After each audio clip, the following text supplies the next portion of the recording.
What furniture do you need for service accommodation? I get asked this all the time. For me, I'm not about fancy furniture packs. I think a lot of people spend too much money on dressing their properties up to make them look amazing, and I don't think it's necessary. But then it does depend on the avatar that you're going after. So for me, I go after the contractors, the business trips.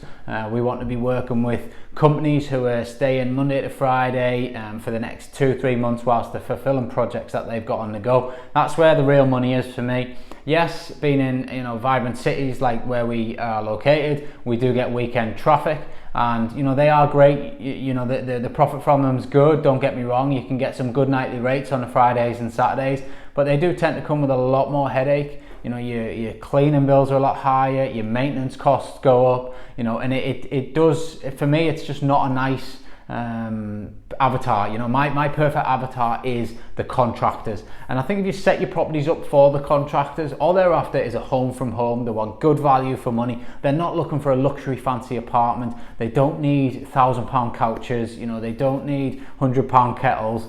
All they need is a home from home, somewhere where they can come in off site, they can get a nice shower, they can watch Netflix, they can cook some food, eat it quite comfortably, and then sleep quite comfortably. And they repeat that process again Monday to Friday.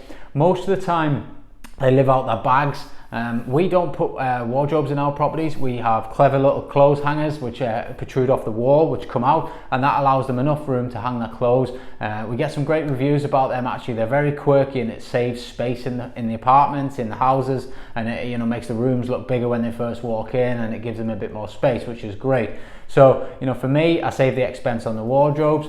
There is the argument about washing machines. Again, I don't put them in quite a lot of our units, especially the newer ones, because we've started taking them out and we haven't been getting any complaints. I do find that some of the longer term bookings, they might request one, and that's fine. We'll buy one if the booking's long enough. But typically, most of the contractors will go home at the weekend, and what they do is they take their kit with them, and then they get it all washed, and then they bring it back. So you can be flexible on that point, but for me, you don't need to be going buying £300-400 washing machines every time you set a property up, plus all this fancy furniture. Just make it good value for money. And I think if you make it good value for money, you attract the right client, the reviews are good, and they stay with you time and time again. We have contractors that have been with us for months and months and months, and they refer us to other people on site, and that's where the money is, and that's how you make money from serviced accommodation in my eyes. So don't go crackers with your furniture. Hope that helps. Take care.